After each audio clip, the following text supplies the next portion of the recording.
Hi GP learners, welcome to another episode of Tip Thursday.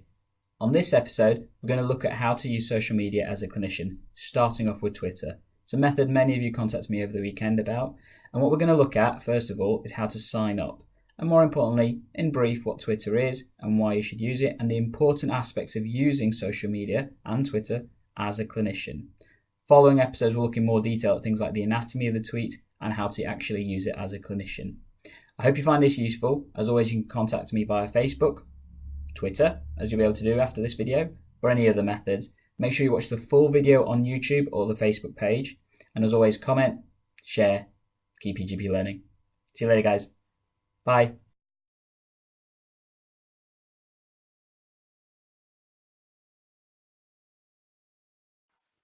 Hi GP learners, and welcome to this segment where we look at how to sign up to Twitter as a doctor. First of all, you'll need to download the Twitter app from the Play Store. You can either do this obviously through the Google Play Store or the Apple's iTunes, and in order to do so, just simply type in Twitter at the top, and the official Twitter app should normally come up as the first one. However, if you search for Twitter, there are also alternatives that you can look at using, including Tweetcaster, which is one of my personal favourites. However, once you've downloaded the app, simply go to it. Now, as you can see on mine, I've already got some stuff there because I already have a Twitter account. In fact, I've actually got two, so both the EGP Learning Twitter account and my own personal one, which is at Dr. Gandalf52. As many of you know, I'm not 52 years old. However, to sign up to Twitter, simply put, you need to go to the Create New Account, as you can see here. And the first thing it will ask you for is a name and an email address or phone number to register with. So I'm going to change this slightly because this is an account I will delete once I finish doing these videos. So do not follow this account. I'll be creating the EGP Learning Test account. It'll ask you first for a phone number, but I prefer to use my email address. So I'm going to use the EGP Learning email address that many of you can contact me on if you need to. Click on Next. And it'll then ask you to connect with other people you know, either through their email addresses, get some extra information and see different types of ads if you want to. I'm not going to click these, but you can do if you want to, particularly the connecting with people you already know. It'll then ask you to create your account and sign up to their terms and conditions. Feel free to read them if you want. I'm happy to, so I'm just going to sign up. Now, it's going to send you a verification code like it normally would do for most things when you sign up. And because I've used the email, it should come up on my email address. So here we are, just checking into my email, and the verification code I've got 73331. So I'm just going to put that back in. So let's go back. 72341 and click next. Then it'll ask me to create a password. Now, for the benefit of this, I'm going to use the same password as my name. Obviously, do not do this. If you want to know how to create sensible passwords, look at the blog account article that I've created a while back, and I'll link that in the feed. Click Next. Then I'll ask you if it wants to sync your contacts from your own address book. So these are people you already know who are using Twitter. Again, highly recommend doing this if you want to find people that you already know. I'm not going to because, as I said, this is a dummy account. The first thing Twitter will then ask is to find your own interests. Now, obviously you can write anything you want here in terms of your own personal or professional interests. For the basis of this, I'm going to type in health. There we go. I'm also going to add a couple more, so doctor. Oh, Doctor Who, what do you know? But let's go for doctor itself and medicine. And you know what? I love board games, so let's go for board games.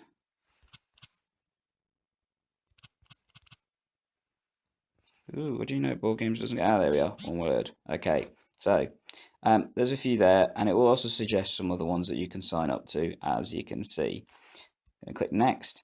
And the reason why it will do that, it will automatically then search for people that you may want to follow. Simply to do so, you just click on the buttons. So for example, if we click on, let's have a look, see, NLM, National Library of Medicine, Official Communications. As I said, I like board games, so I'm going to follow board games. Doctors, we've got a fairly prolific few doctors on here, including Doctor Who and, of course, Doctor Strange. We need to follow him, surely. And health-wise, a few prominent people that Twitter is suggesting. I'm going to leave it at that, but obviously you can spend more time doing things if you want to. And then it will create your feed. So Twitter is effectively a microblog website. So it's a website that basically has small amounts of information that you can follow, comment, and retweet. Our next video will be talking more about the anatomy of a tweet and how to use Twitter more effectively. But simply put, the first thing you do is obviously sign up. Now, in terms of actually who to follow, just to help you with that, so you've got something to start going with, although Twitter can suggest things, to make life easier for many of you, I've also created what's called a Twitter list. So to get to that, you click on the search, and all I would recommend doing is typing in Dr. Gandalf. And as you'll see, I'll come up as the first one there. Click on that, and then go to the top right 3 dots, and it will say View List. When you do that, as you can see, I've got a variety of lists I am either part of or I have created. The ones that I've created have my little image next to it, and the one I would suggest clicking on is Dr. Gandalf UK Primary Care. Click on that, and it will show you to both tweets and, more importantly, members. So these are the people that I recommend that you can follow as a doctor in Twitter. Why would you want to do that? Well, it'd be worth knowing who to follow, and if you want some particularly medical related Twitter advice, definitely worth having a look at. The next thing that I would recommend that you definitely do in terms of creating your own Twitter account is changing some things. So this is my profile, and as you can see, it's a little bit boring. The first thing that does need to change is the image. So set up profile. It's going to ask me for a picture. I can either upload one. Why not? Let's do it. I can either take one from my existing photos or take one. Well, let's take one. Hi guys, hope you're okay. So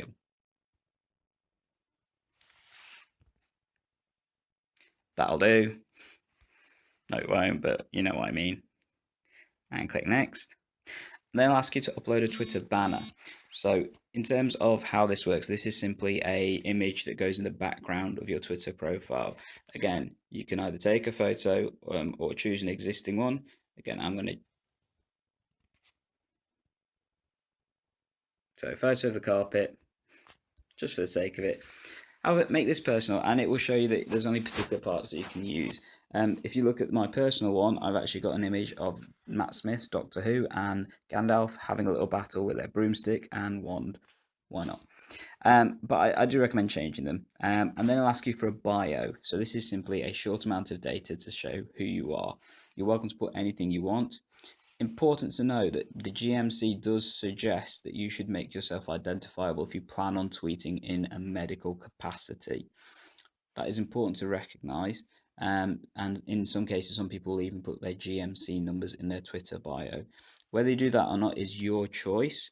I would say that if you are tweeting on behalf of an organisation or a representative role, you need to make this clear in your bio. That is sensible and practical advice.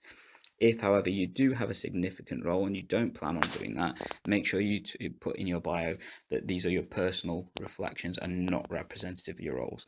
I, however, am just going to simply put test account to show people how to use Twitter as a doctor. Cool. And then you can put location. This is sometimes relevant if you want Twitter to help you find relevant tweets. For example, if you're based in Nottingham and you want to see Nottingham stuff, I'm going to skip that. And there you go. This is my awesome profile, as you guys can see. And there we are, edited. And it's also suggesting who I may want to follow, other kind of information already. I haven't put any tweets or anything yet. I'll be doing this next time. And I'll show you how to use the anatomy of a tweet. Hope you guys have found this useful. Do follow for the next few episodes of this particular series.